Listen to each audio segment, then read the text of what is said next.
Welcome back, everyone. Thanks for joining us as we continue on with our final day of the Conference on Religious Trauma. Something special for you now. We have the ex-clergy discussion panel, which will be moderated by Dan Barker, and Dan spoke on day one of our conference. And you'll remember that he is the co-founder and co-president of the Freedom from Religion Foundation. Panelist number one, I'm proud to tell you a little bit about my friend, Dr. Clint Heacock. We struck up a friendship when he invited me onto his podcast, the Mind Shift podcast, to discuss religious trauma syndrome a couple years ago. The Mind Shift podcast is a valuable resource for those deconstructing from their faith and anyone interested in learning about the dangers of Christian nationalism. Also, Clint is just an all-around great guy. Panelist number two, we have Tim Sledge. Tim Sledge was a Southern Baptist preacher and writer for 35 years. He is an author with an abundance of knowledge. I've grown as a result of following his Twitter account at GoodbyeJesus. Visit his movingtruths.com website for more information about Tim's life and work. And panelist number three, David Hayward, the Naked Pastor. From the first time I heard about the Naked Pastor, I was intrigued. A fellow Canadian, David Hayward left the ministry after 30 years. David is an author, an artist, whose art expresses the stories and struggles of spiritual refugees and independent thinkers. And his website is nakedpastor.com. Take it away, Dan Barker. Thank you, Janice. Good to see you again.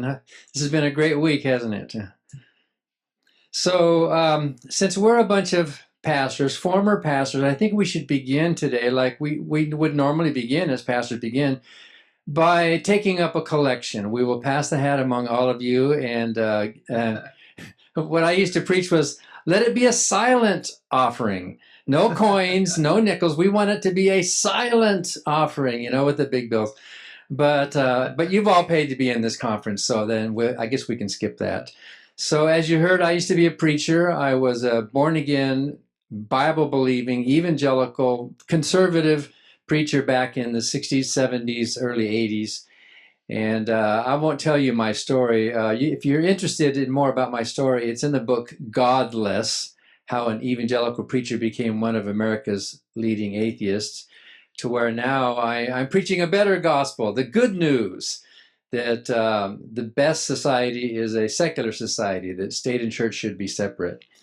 And when I came out of the ministry, there was no support group that I could think of. It was, for me, as I explained on Tuesday night, it was intellectually quite traumatic for me to make that break. The cognitive dissonance and the questions of morality and epistemology and all of those things. There was also some emotional trauma with me, and then some social trauma with friends leaving and losing friends. Some of them are still friends today, which is pretty amazing. And with me, probably very little what I might call the biological or panic attack or anxiety or sleeplessness kind of trauma. For me, it was mostly an intellectual thing to rebuild reality. And our panelists today, David Hayward, Clint Heacock, and Tim Sledge, have also gone through a similar process. And I want to get into their stories and hear a little bit about how and why they left. And I'm going to invite each of you to just give a minute or two. What was your experience? How did it happen? And then we'll come back and dig a little bit deeper into the trauma side of things. So alphabetically, I have Hayward, Heacock, and Sledge. So David, the Naked Pastor, put your clothes on, and let's hear a little bit from you here. Yeah, thanks for having me here today, and hi everybody. Yeah, the Naked Pastor, first of all, a lot of people might be wondering, what is that about? Basically, I bought the name Naked Pastor way back in 2005 or something, because I was a pastor of a local church at the time, and I wanted people to see behind the curtain what really went on in the ministry. And so I was just being honest and raw and real and transparent and vulnerable. And so I used the word Naked Pastor for that. I grew up in a very religious Christian home, conservative, evangelical, and we leaned towards charismatic Pentecostalism. I ended up going to a Pentecostal Bible college. That's where I met my wife, Lisa. From there, I went to Gordon Conwell Theological Seminary, started drifting away from Pentecostalism, eventually got ordained in the Presbyterian Church in Canada, where I served for many years. And then I got tired of that and sort of went back to sort of a blend between what we might call evangelical theology and charismatic experience in the Vineyard Church.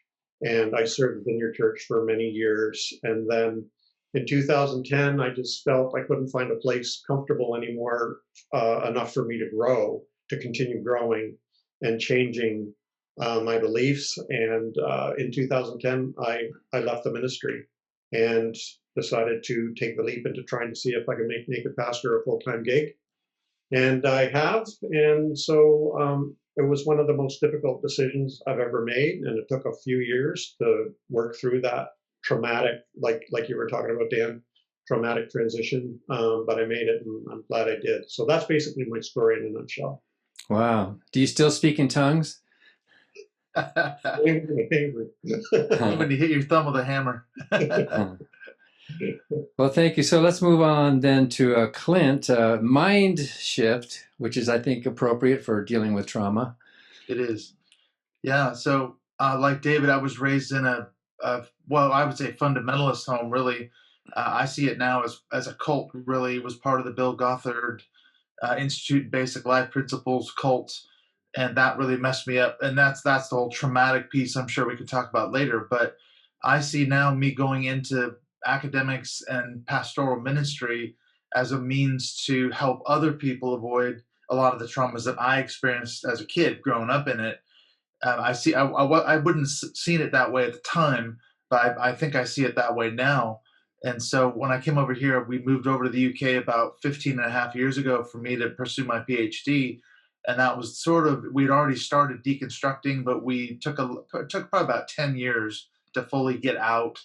It was a long process of, community as well as the theological beliefs. And so that's kind of where I'm at now. So I started my podcast as a means to help other people now deal with, their religious trauma and deconstruction. And that's gone into a whole lot of other areas, too. But in a nutshell, that's basically my journey up to this point. Thank you. Then Tim said goodbye to Jesus. Yeah. Well, for me, I grew up in West Texas in a Southern Baptist environment, became a Christian at 9, started preaching at 16, went to Wheaton College, Billy Graham's alma mater, and then back to a big Southern Baptist seminary in Fort Worth, worked in churches in Illinois, Tennessee, New York City, Arizona, and then back to Houston, Texas, where I led my church over a 10-year period to grow from 500 members to 2,000 members. I started doing support groups, growing out of a concern. I was a child of an alcoholic, and so I started doing support groups that I quickly realized these were extremely powerful in helping people to grow and deal with their childhood issues. In fact, as this ministry started to unfold, I didn't like this to think it consciously, but one thing that I was noticing was that these support groups, which basically work on people just sitting down and being real honest with each other and encouraging each other, were producing more consistent, significant changes in people's lives than what I'd seen over the decades when people prayed to receive Jesus and were supposed to become new creations. The end result of what I did at this church, my support group ministry gained national attention. I started traveling all over the country, helping other churches start these ministries while I was still pastoring. The end result was I was fired from my congregation. And it was a small group of lay people who were moving toward the kind of fundamentalism that we now see characteristic of so many evangelicals supporting Donald Trump and all that sort of stuff. They weren't comfortable with the broken people that were becoming kind of a second congregation in our church. And one of the things that I'd known for a long time, but now I saw it more clearly than ever, one of the hardest things to do with a group of people who claim to be followers of Jesus Christ is to get them to grow beyond 100 or 200 people showing up on Sunday. And that troubled me. That was in 1996 that I left the pastorate. I remained a Christian. I kept speaking and writing and going to different churches. Started a business developing computer software, but I still saw myself as a minister and I still went to church. 11 years after leaving the pastorate, I finally reached a point where I had to admit to myself that, it just doesn't work as advertised. Conversion doesn't work like it's supposed to. The church is filled with all kinds of people, good, great, middle of the road, just like any other organization. And the first two parts of my belief system that broke were my view that homosexuality was a sin, that homosexuals chose homosexuality. I just started thinking about it, thinking about the people I knew who were gay. And I just said, you know what? I don't believe that anymore. And then the next thing was my view of hell. I don't think that people are going to be punished forever because they don't accept Jesus, especially if they live somewhere where it was very hard culturally to follow up on that belief. Once I let go of those two beliefs, now my view of the Bible was in question. And at some point in the process, it was like the gates came open and I just started thinking more honestly than I ever had. And when I did, I reached a point, it was very gradual. I didn't write down the day or the month, but I just came to the place where I had to say, I don't believe any of this anymore. I don't believe in any personal God. I don't believe in any religion. And that's where I'm going from here. I was pretty quiet about it for, about another 11 years, I guess. When in 2018, I wrote Goodbye, Jesus. And then I became fully, just totally transparent with everybody about it. And that sort of began a new chapter in my life because that's when I really started to experience the shunning and the sense of being in a different world. So that's my story. A little long. Sorry, Dan. No, that's great. I know the feeling. I think it's amazing that those people in your church were uncomfortable with certain people participating, but not uncomfortable with the history of the Southern Baptists coming out of the support for slavery. I mean, that you probably didn't preach that or didn't teach that much, but and probably a lot of members of your church didn't even know that history of the Southern Baptist. So I'm going to ask you two more questions. One I'm going to ask is about, did you experience any trauma?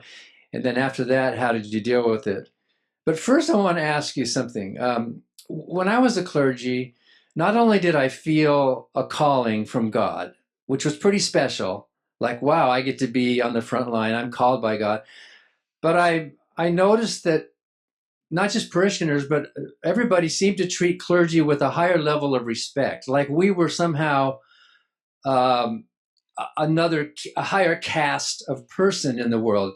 I know when I would go over to someone's home to visit them, I'm sure they hid all their rock and roll Elvis Presley records and put out the religious, you know what I mean? It's like they wanted to impress me or you guys. Like, wow, you must know something. You're a clergy. You talk to God, and in my experience is realizing that, you know what, clergy are just people. There's nothing special about us. We might have some training.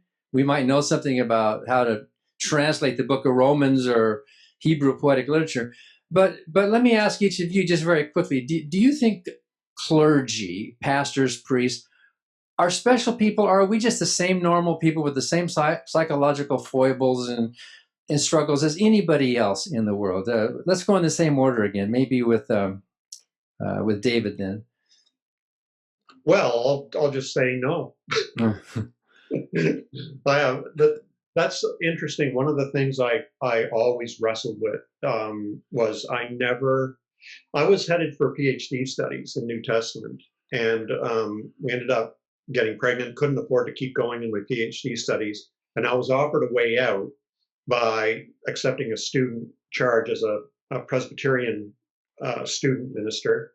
And in 8 months, that would lead to my ordination. So I kind of accidentally ended up in the ministry. And even I remember the night of my ordination, just in anxiety and sweating, and with my friends I was getting ordained with, like, I just wasn't sure I was doing the right thing. And they were like, just shut up and do it. And I never, ever felt that divine call or even through them, I constantly wrestled with it. And I never felt special, although I know a lot of people treated me special.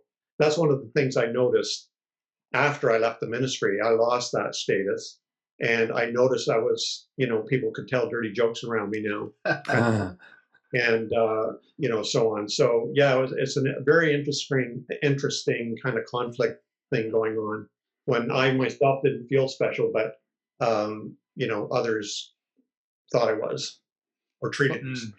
Yeah. Well, when I was in the ministry and I talked with other ministers, I heard some dirty jokes from other ministers. In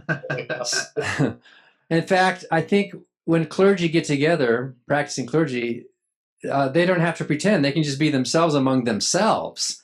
In the pulpit, you have to be this, higher person. But boy, I heard some joke. Well, and I heard some sexist jokes and racist jokes, from. Yeah. So what about you, Clint? Did you feel like there was a special thing going on, or did you just feel like a normal human being? No, I did. I felt that what happens, I've talked about this a lot, is people in churches, they tend to put their leaders up on a pedestal, even though you don't want to be put up. Some don't, some do, I guess, but most of us don't. And then they criticize you for everything you do.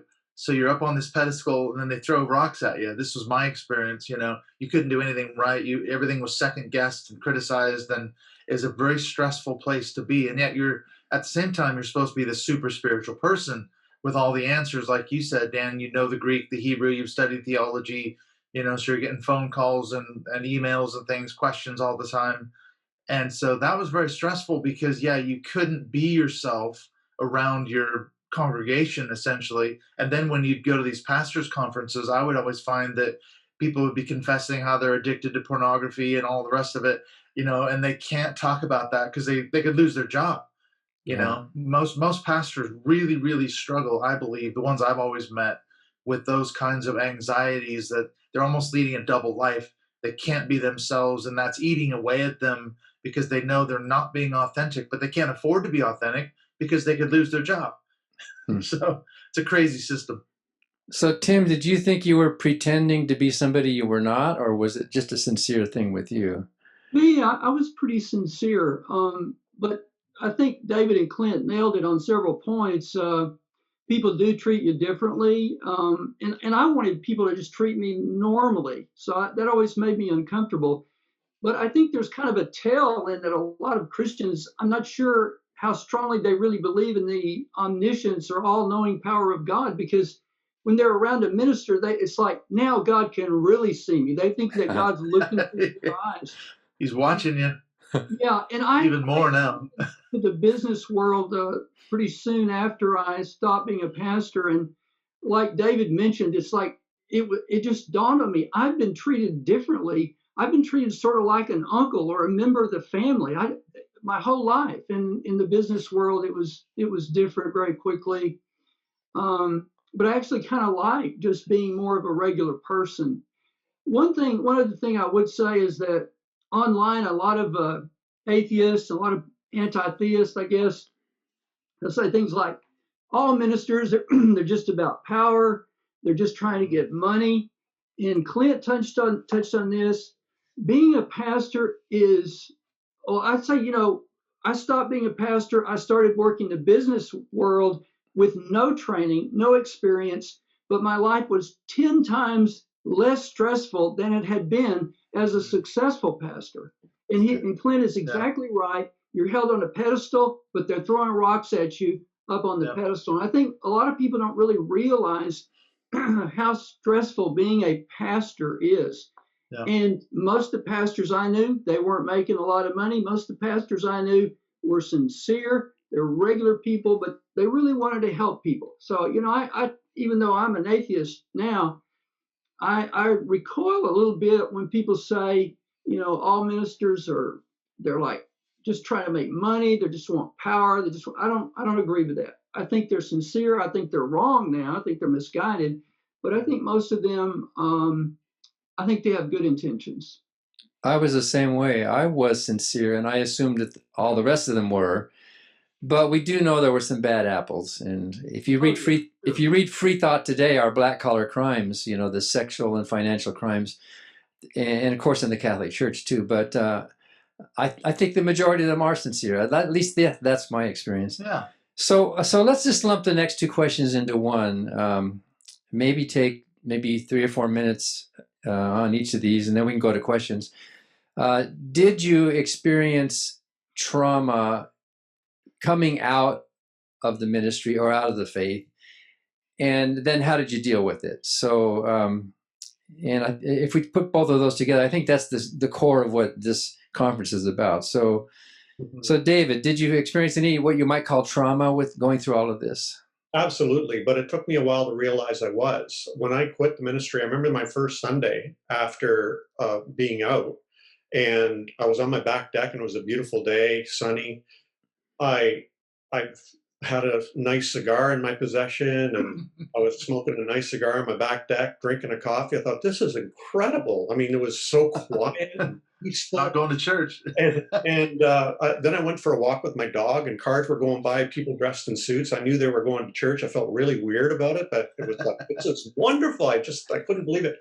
But after about a year, though, my wife sat me down and said, you need help, because I wasn't feeling anything. I thought I was feeling good, but I was actually frozen and numb. And I ended up, because for me as a minister, it wasn't just a job. I'd had jobs before.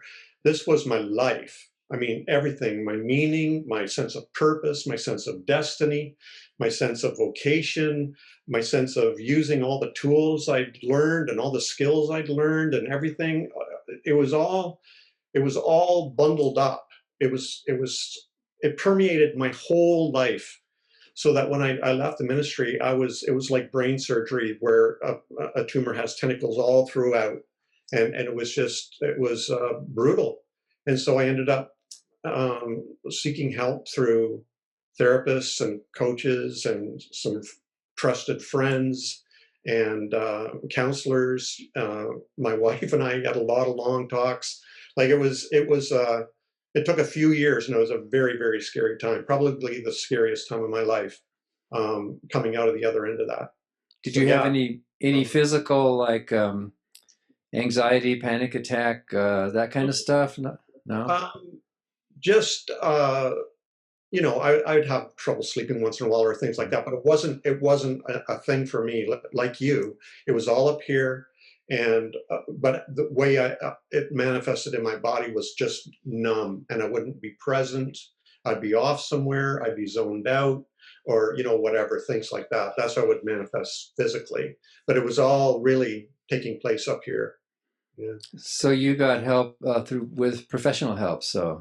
Professional so that's good. And non-professional. I got it wherever I could find it. that was another thing that was hard for me too. I live in a very small town, and I didn't know who to trust, because me leaving the ministry, there was a lot of stigma attached to it, and I didn't know who to go to, so I ended up finding somebody online who didn't live locally, where I could be totally vulnerable with.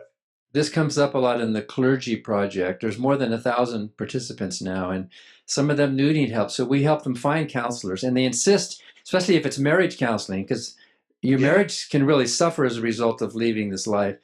And they insist on a secular counselor. They don't want to go to another preacher for counseling. So Clint, was it similar with you, or how was it? What was the trauma like for you? Yeah, well, going back to what we were talking about before, there's always that constant gnawing sense of anxiety. Just being in leadership, I felt it all the time, even just as an elder. When I started at the church, I was just the drummer in the worship band. I was just going to Bible college, and we ended up staying there about 10 or 11 years, 12 years, I think, and I ended up becoming an elder. Then I became the head elder. Then I became the senior pastor. And that church was really dysfunctional when I first started going there. And I didn't realize how bad it was just as a drummer. I was just playing drums, man. I was just playing. I had a gig, and we tried to turn the church around in the last probably 3 or 4 years when we started realizing the depth of the dysfunction and toxicity and hurt and things of people had been hurting each other. And as a result of that, the church kind of fell apart. We ended up closing that church down. It was so bad. It wasn't going to be turned around. And I bore the brunt of the majority of that. I was blamed for it. It was my fault. I had engineered the whole thing, blah, blah, blah, And so I left that church. I was completely burned out. I was physically exhausted, emotionally burned and scarred. I went through a horrible last year or so. And then we moved straight over here to the UK, and I went and did my PhD. So that was good in the sense that I was physically away from that context. I was nowhere near those people. I didn't have to see anybody in our little community, So that's probably been my experience. Has been a long journey coming out the back end, getting therapy, like David said. I've had counseling. I just did a counseling session of about 6 weeks a couple months ago to help me work through some stuff. So it's an ongoing thing. One of the things too is, all these degrees, all the money, the time that we spent for what? I don't use any of it in my current vocation. It's all the money, all the time. That's something we have to wrestle with as well. As ministers, we spent years going to seminary and everything else for what? It's all Yeah. not worth the paper it's written on at this point, for me anyway. A lot of members of the Clergy Project, that's their big deal. How do you, Mm-hmm. who's going to hire somebody in today's economy with a divinity degree? I mean, but you land on your feet. We all landed on our feet somehow, and we can help each other. Share. It's just sharing our stories. There's hope I was for that. fortunate in the sense, I'll just say really quickly, that I had a parallel career as a carpenter. I went to trade school when I was in the Navy. The GI Bill paid for it. So I've always had a hand in construction, fortunately, which is what I do now. I'm a teacher at a college over here in England, and I'm very, very fortunate that I had that parallel track. I know a lot of ex-pastors who don't have a marketable skill in the real world. They've got an MDiv degree, like you say, and it doesn't mean a damn thing. You're flipping burgers at McDonald's, I guess. That happens. We know some stories of some of them. That's all they can do. Joke. Well, Jesus was a carpenter, so That's right. There you go. Were you big on the discipleship with the Bill Gothard stuff? Was that a hard thing to get rid of? Well, mostly my experience of it was as a young kid, 13, 14, 15. The damage that I saw was my parents tried to raise us and run their marriage according to his principles, which led to a super dysfunctional home life situation. That's a lot of my trauma that came out of that. Wow. So Tim, what about you? Was there identifiable trauma, and how did you deal with it? There were several recurring dreams I had after being forced out of my church. One was, in the dream, I was in a motel room and I was naked, and I realized that there was a one-way mirror and the members of the personnel committee of the church were in there watching me. Another dream was I was walking around in my church and all these people were there, hundreds of people, and I was invisible. And there was another dream where I was sitting in a chair kind of before a judge and jury, and they were asking me questions, and suddenly I was flung out like on a gondola that spins test pilots, and I was flung out way far away, and somebody came back and got me and said, "What do you mean you're leaving? You got to come back." So I went through that for a year or two, but then I worked with, I got counseling help, and I was associated with a group called Ministering to Ministers, and I actually joined their board and got some help there too. But then, leaving faith was actually like 11 years later. And by then I had transitioned. I'd found a new way to make a living, developing computer software. And so at that point, it was more, I wouldn't call it trauma as much as grief. And we know that grief involves, there's stages of denial. You're sad, you get angry, you bargain. And so I went through those stages. And I think the main thing I feel today, and this is really ironic to me when I think about it, because as a preacher, one of the things I talk about is, we need to be so committed to Jesus that we'll just stay loyal to him no matter what. And people may punish us. I mean, they may shun us, they may ridicule us, but stand strong in your faith. Well, looking back, I don't know that I was ever ridiculed, certainly never persecuted. But as an atheist, I do know what it feels like to be called names. And this is mainly online, where it's kind of, a rough and tumble world out there on Twitter. But it's so funny to me that the things that I kept warning Christians they would need to deal with are actually things I feel more now as a non-believer. And but that's okay, because the thing is, I feel more freedom, and I have a real strong sense that I'm connected to the truth now, and I don't have like a predefined pathway toward a predefined truth. I can follow the truth wherever it leads, and that feels really good. So, like David and Clint, did you feel the need for any professional counseling? Yeah, I have worked with different counselors over the years. Yes, the answer is yes. But a lot of for me, it was so gradual. It spread out over so many years. And I think back in 2018, when I wrote Goodbye Jesus and I started going online, that was kind of a new level of the experience for me, because up until then, I'd been pretty quiet about my non-belief.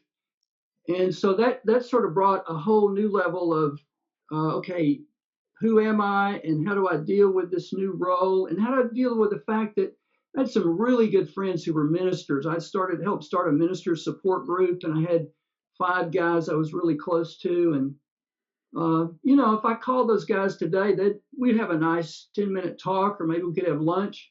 But they don't call me. I make them uncomfortable. They don't want to be around me.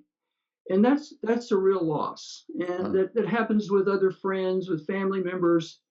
On the other hand, I have one guy who was a member of my last church, and he's been my friend for over 25 years. We totally disagree about religion, but I asked him the other day, I said, what's the secret of our being friends? He said, well, I let you be you and you let me be me. So it is possible. It's not everybody, but I would say the sense of isolation is one of the biggest things that I still feel. Well, I had the same thing. I lost a lot of friends, but some of them stayed. And like I said Tuesday night, this is a great way to test your friendships. Yeah. Break that contingent bond that you're in the same club and see if you really still like each other as people. And it's a nice surprise for me and for you, and maybe for the other two, that there are some people that we truly do admire each other horizontally as human beings. So that's kind of a precious thing to come out of this, knowing who are truly true friends. And Dan, I'd say one thing I've learned from this, and being here with David and Clint is an example of it. One of the things I've learned is you just have to go wider to find your circle of friends. So, Clint and I talk every couple of weeks. I mean, and other people that I've gotten to know who live in different places, former ministers, non-theists. So you just have to, if you broaden, and the internet makes it possible, like what we're doing right now. So there are people out there, but you just have to go probably to a wider geographical area to find them, and connect online to find them. So Janice, do we have any questions from audience members? We don't have any yet, so I'll let you guys keep talking. I know pastors always have a lot to say. Hey, Janice, I've chatted them directly to you, Dan, so they're in your chat. Oh, I see. So I need to go. So how do I find? Oh, I see chat. There we go. Open it up. All right. Okay. So there are 3 questions here. This is all from Heather. Okay. But question, for each of the former pastors, did the Clergy Project help you in your transition from the ministry into the free world? So for each of you 3, I don't think you were all members of the Clergy Project. Did any of you? But now I want to get into it. I think we're definitely going to have to talk more about getting involved with it, I think. Well, the Clergy Project, it looks like you're landing on your feet, but the Clergy Project is for people like us. I wish it had existed in the 1980s. Yeah. Where we share stories, share resources, and we even put up resources. Like Goodbye Jesus would be a good resource to put up for some of the other clergy. And there's chat rooms and there's groups. And if a Southern Baptist calls us, for example, Tim, if you had called saying, I need help, I'm leaving the ministry, what do I do? Well, the main screener for that is John Compier. He's a 5th generation Southern Baptist minister, and John would talk with you, and you and he can talk the same language. Mhm. And John would say, well, Tim, yeah, you're the real thing, because there are certain things that a Southern Baptist won't say or will say that you can, you can screen that. So you're welcome, all of you, to join. Not necessarily that you still need help, but you might be helpful to some of the others that are coming into that. So For me, I didn't know, and I'm not sure what day you actually started, but I didn't know about the Clergy Project. I certainly would have been interested, but it just wasn't something I was aware of when I was going through all of this. So just go to clergyproject.org, and you don't even have to join. You can just, dig through some of the resources and stories and all of that that's available there. There's also a Clergy Project Facebook page where people can interact with those who wish to interact. Otherwise, we have to protect their confidentiality. About 1/4 of them are still in the pulpit. They're still in the clergy, and they don't want to be outed yet. And it's horrible. East Tennessee pastor, before Carter Warden came out, he would preach an Easter Sunday sermon, and then he would go into his office and close the door and open his laptop and text us, "You won't believe the crap I had to say today from the pulpit. I can't wait to get out." It was really fun. Get me out of here. Get me out of here. Okay, so another question here is, have any of you sought to reconcile with those you may have shunned or punished for non-belief while you were in the ministry? Well, I could say one thing that's happened to me is that, and through some of the other non-theists I've met through online, I'm a part of a group of atheist writers. So we get together once a month with a call. And 2 of these guys are gay. They're people, I would have been nice to them, but I would also have told them if they pressed me back when I was a minister that I thought they were going to hell. Today, it's very liberating to me to just, these are my friends, it's not a big deal. They're nice guys, and we have things in common, and we talk, we're friends. And that feels really good to me, to not care about that. And it's not an issue like it was. Well, I was going to say too, I never shunned anybody, but we did practice church discipline and all those kind of things. But the first time I went back to the States, it was about 3.5 years after we'd been here in the UK. I sought out one of the former elders, and I went down to Portland. I drove all the way from Seattle to Portland just to meet with him, because I really felt like there was some unfinished business there, the way the church ended and the way it closed. And we probably talked, we went out to lunch and had probably about a 2.5, 3-hour meeting. And it was pretty good. I mean, we reconciled, and we didn't end enemies when I had left, but that was one thing that really I felt needed to be done. So that was I thought that was an interesting piece, but we didn't do shunning or, some of the other stuff that people have experienced, I'm sure. Did David have anything on that? Well, no, it's the same after I left the ministry. It was an immediate loss of all kinds of relationships and friendships. And it's been 11 years now. But a few years after that, one of the things we experienced was extreme loneliness. And there were some friendships that we thought we might be able to restore. And that took a lot of work. And eventually, though, we have a few relationships that we've restored and that we're friends with. But in terms of shunning people or disciplining people for unbelief, I don't ever remember doing that. So here's a question. I was a missionary, the questioner says. The process of leaving God's was extremely painful. I worry about coming out as an atheist, that it will deeply hurt many sincere people who were saved out of Islam, drugs, gangs, and other painful backgrounds. Any thoughts on how to not re-traumatize these people as I begin to come out and share my story with them? That's one of the things we were talking about that earlier. Oh, go ahead. What were you saying, David? No, we had a little chat earlier this morning the three of us just to kind of talk through what we were going to be talking about. And one of the points I made was, yeah, as pastors, we didn't intend to traumatize people, but we did with some of our messages and theology. So that is an aspect you do have to make, perhaps in some cases, I think you do have to make reparations. You got to be really careful if you're coming out and then there's all these people that you led to the Lord, as it were. You have to negotiate through that, I think, sometimes, maybe. I don't know, not for everyone. I think that, for me, I did work as an adult child of an alcoholic in the recovery movement. And one of the things I learned was about codependency.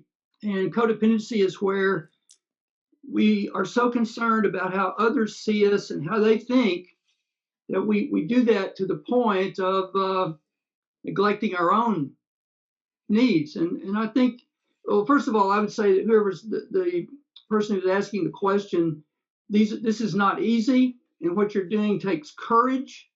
And any of us who give you a off the cuff simple answer, you probably shouldn't listen to us, because it's your decision how you do it. But having said that, I do think a concept that's important to keep in mind is truth matters. Being transparent and honest is part of the way to release and freedom in life. And, we have to, at some point, to let other people. We can't take care of everybody. We can't shield everybody from the difficult things to deal with. So I think there's a point where we have to say, this is who I am, this is my truth, and this is what I have to say because I want to be transparent. If that hurts you, I'm sorry. If I can help you process it, I will.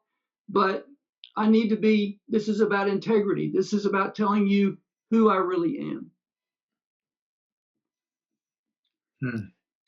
So there's one more question, which is quite related, actually, about learning. Do we have any tips about learning who to open up to and who to trust? I'm always in fear to be totally open about my new agnostic/atheist beliefs for fear that I will be discriminated against. Any suggestions on that? With me, I was just open with everybody. Let the chips fall where they may, because I didn't care. But maybe people are psychologically different. And how do you handle that kind of decision? The advice I give people is that start with one person that you trust, or how about start with your journal first? Come out to your journal, then start with the one person you know you can trust, and then a second one, and then eventually you'll get to the point where you can mention something cryptically on Facebook, and then and then Instagram. That there's widen the circle, increase the circle. But yeah, the chips are going to fall. I was going to say the shit's going to fly, but hit the fan. You will be. These are your metaphors, David. That's part of the coming out thing. Is it is. People are going to come at you. So yeah.